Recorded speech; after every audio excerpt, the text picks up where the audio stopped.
Good afternoon. What a wonderful thing to be here with some old friends, some old neighbors who have shown up, and I hope many new friends as well. I remember when I came to Calvary, I used to come to this preaching service quite a bit. I lived here between 1997 and 2000, and it was from this pulpit that I first heard Barbara Brown Taylor preach, and Marcus Borg, and Dom Crossan, and all kinds of wonderful people. So thank you for this gift that you give to the community. And one of the things I remember about it from being a parishioner is that it was really interesting to see what kinds of texts people would pick when they would get up to preach. And you're probably thinking to yourself, oh, I know that story of Zacchaeus, the tax collector who is short, who sees Jesus. And what a weird story to pick for Lent. What is this Vacation Bible School story doing here today? Well, that's where I want to take you, into how I learned to see this text as so much more than Vacation Bible School. It started back in the summer of 2016. I was writing and working very hard on a project that became my last book, a book called Grateful. So I was rooting around and studying gratitude. One of the things that I do when I'm working on a project is that I try to figure out where all of the key words came from in the subject that I'm going to be writing about. And so, of course, the key word in a book about a book called Grateful is the word gratitude. And the word we have in English, the Latin root word for gratitude, is a word called gratus. Now, that might not sound like very much to any of us if you don't know stuff about Latin, but one thing that I kind of remembered about this word is that it was a word that had economic implications. In English, we kind of still hear that implication when we say that we're going to give someone something gratis, is that we're going to give somebody something for free. And so I started looking for the ways that gratitude was used in the ancient Roman Empire, how somebody living at the time of Jesus would have heard the word gratitude, and how that would begin to shape the narrative of my book. What was very clear very quickly is that this word gratus was sort of caught up in the whole economic system of ancient Rome, that it had to do with gifts and exchange and obligation. And it was a word that presented itself with some awkwardness in that setting some 2,000 years ago. And so this little academic bunny trail led me down a pathway in which, in the late summer, early fall of 2016, while the rest of the world was kind of going crazy with politics, I was reading an 800-page book on ancient Roman tax policy. And so there I was, buried in these pages of this huge and really boring tome. I do not suggest to any of you that you read it. When I was invited to preach at a Presbyterian church, and I asked the pastor, what's the text for Sunday? And she said, whatever it is in the lectionary. So I looked up the lectionary, and it was this passage. It was the Zacchaeus story. And so I very quickly said, oh, okay, out of ancient Roman tax policy and into Sunday school. And I reread this text, and there it stood. He entered Jericho and was passing through it, and a man there named Zacchaeus, he was the chief tax collector and was rich. Oh, wait a second. I had always privileged the word short in this text.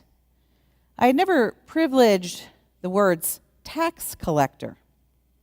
And what I knew from reading that really boring 800-page book is that it would be very weird for a Jew to be a tax collector. What is a Jew doing as a tax collector in occupied Israel. The Romans are the enemy. You can't exactly go to Jerusalem University and get an MBA and become a tax collector in this world. How did Zacchaeus get to be a tax collector? Well, that's what I want to share with you today. And why that question, how does Zacchaeus get to be a tax collector, is incredibly significant in understanding what this passage is really about, and this passage is not for 5-year-olds. What was going on here is that ancient Rome, their whole economic system, was caught up in their social structure. Some of you probably remember seeing a pyramid like this in your middle school world civilization textbook. And what this would be is a pyramid with Caesar on top, and then the noble class here, soldiers and magistrates, artisans, merchants, all these sorts of people kind of in the middle of the pyramid. And then you'd get down to laborers and peasants and slaves at the bottom of the pyramid. That was ancient Rome, a pyramid structured society. Now, when I teach history, one of the things that I always think is sort of interesting about these kinds of structured societies is that it's very hard to keep them in business over a long period of time. And so Rome, despite the fact that it lasted for 1,000 years, pyramid structures are kind of inherently unstable social structures because there's a few people at the top, and those few people at the top own all the stuff. And those many people at the bottom own very little. So when you look at wealth, it's the opposite kind of pyramid. So how did Rome keep this in place? Rome did that functionally 2 ways. One was through having a really horrifying, gruesome, scary army. Violence kept this whole social structure in place over 1,000 years. But the other thing was, the Romans were smart enough to know that violence would not be the only thing that could keep their empire going. That they developed within that empire an economic system that literally bound people together in relationships that they could not escape. And this need for one another, this economic dependency, would be the thing that would help the Roman Empire work on a daily basis. The way that this comes through in history and the way it comes through in the Bible is that this structure, the economics of it, were that the people on the top were considered to be patrons or benefactors of the whole of the system. And so it was the job of the rich, the job of the people at the top of the pyramid to give stuff, to provide protection, access, and provision for everyone else in the pyramid. And they would develop very specific relationships with people who were beneath them.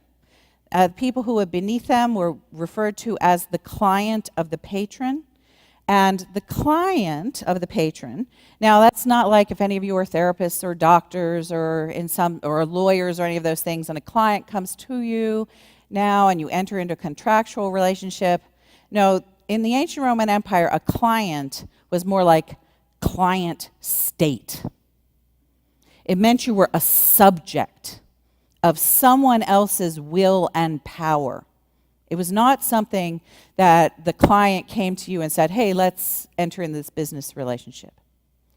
The patrons would have clients underneath them, and the patrons would give stuff down, and according to law, and the set of laws that governed this relationship was referred to as the obsequium laws, said that the client had to give stuff back up to the patron.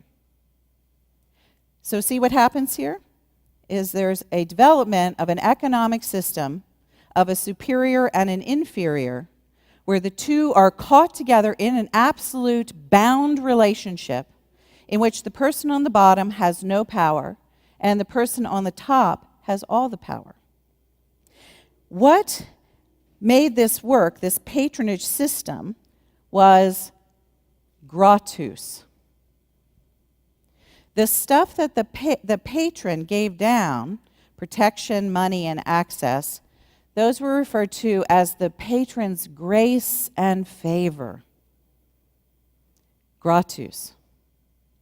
That's the word and the action that we get grace in English. Someone sends their grace down to us.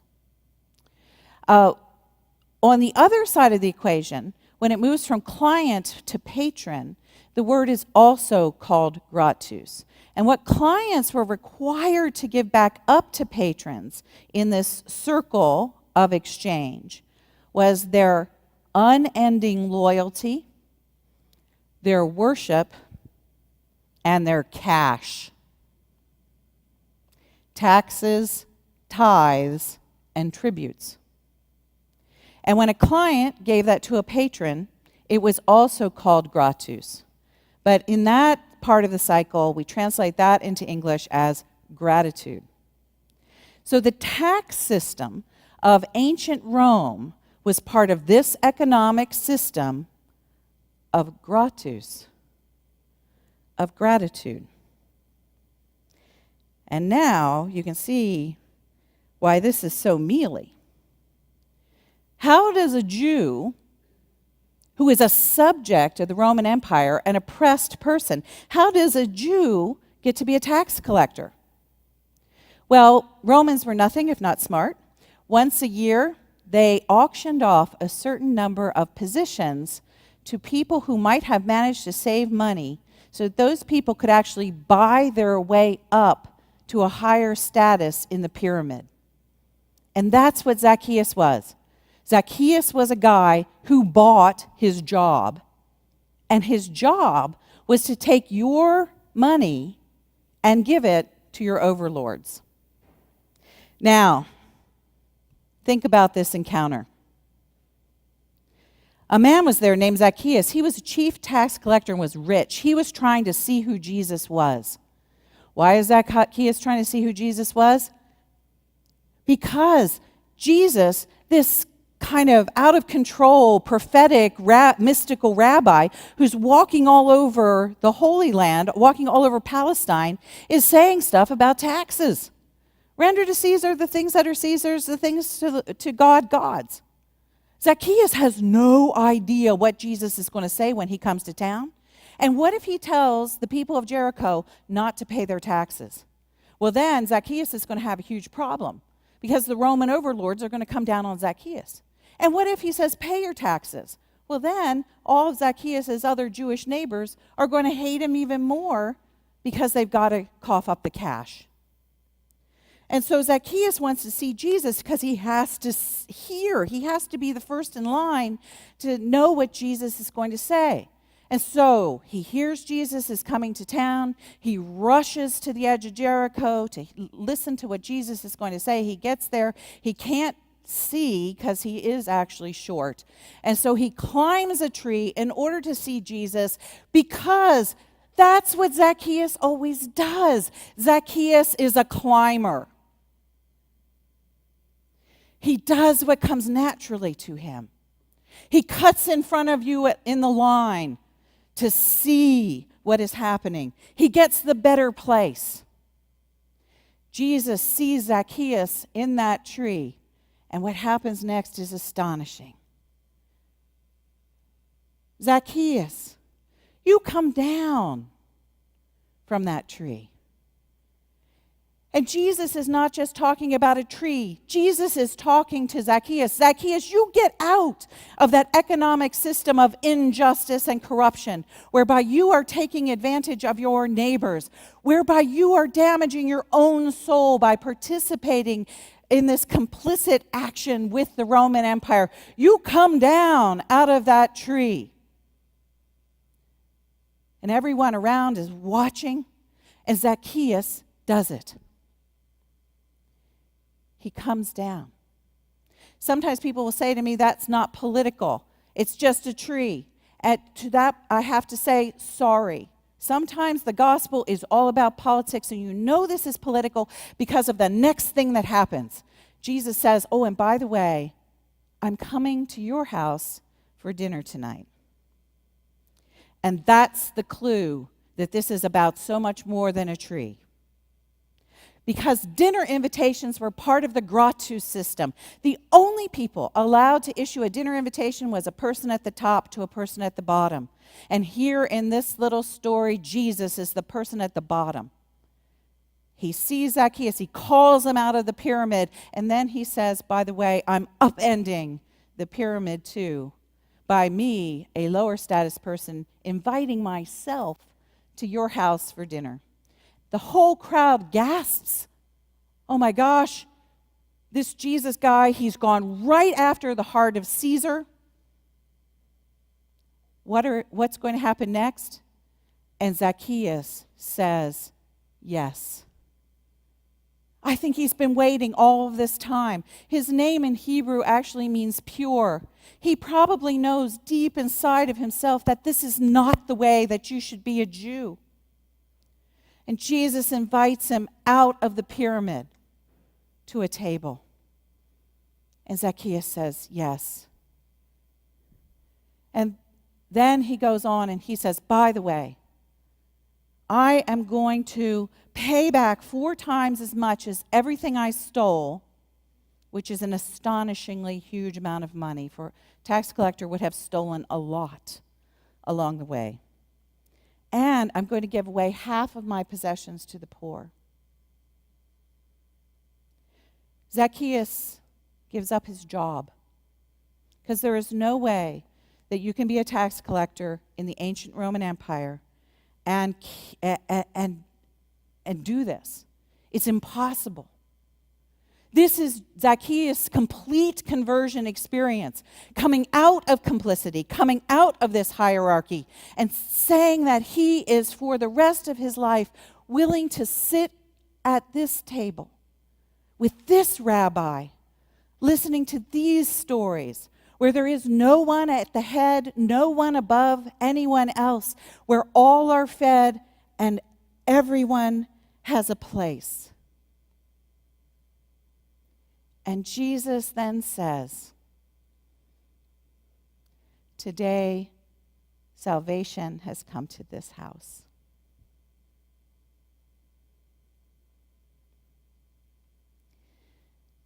This is one of the most powerful texts in the whole of the Christian New Testament.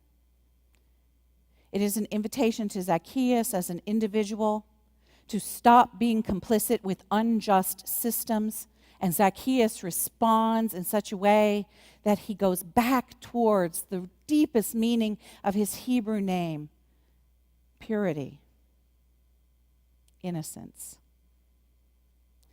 And I think it's also an invitation to the Jews as a whole, because when you're an occupied people, the temptation is to cooperate. And I think that this little encounter with Jesus is a much bigger invitation to remind the Jews that they are never supposed to be part of pyramid systems, but instead the vision God has always had for them since creation is a table set in the wilderness, a world of Sabbath and Jubilee, where gratus is not used in a corrupted system of holding people in slavery, but where thankfulness flows freely in response to the gifts of God for all of the people of God. And Jesus is reminding the Jews that this is their story. This is their story.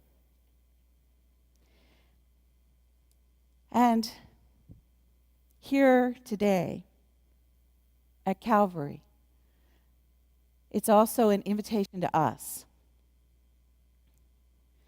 We are living in very difficult and painful times, where the pyramids of human power are being constructed more fully than since the time of the ancient Roman Empire. I have a friend who is a scholar of early Christianity, the economics of the ancient Roman world, And he shocked me 2 summers ago when we were having a conversation about this. And he told me that the difference right now between the wealth of the people who are in the world's top 1%, the people who are at the top of our pyramid, and the poorest people in the world, that gap is actually bigger than when Caesar reigned 2,000 years ago. Is that our pyramid is taller, higher, and more unjust than that of the ancient Roman Empire. And so I hear these words flying through history, and I wonder, where am I sitting? Have I climbed a tree? Maybe not purposefully, maybe inadvertently. Maybe I was just trying to protect my family. Maybe I was just trying to feed them and make sure they were secure. But have I acted in complicity with a fundamentally unjust system? And that the pyramid is the problem. And what if Jesus walked by me? Would he say, "Come on down"? And by the way, I'm having lunch with you today.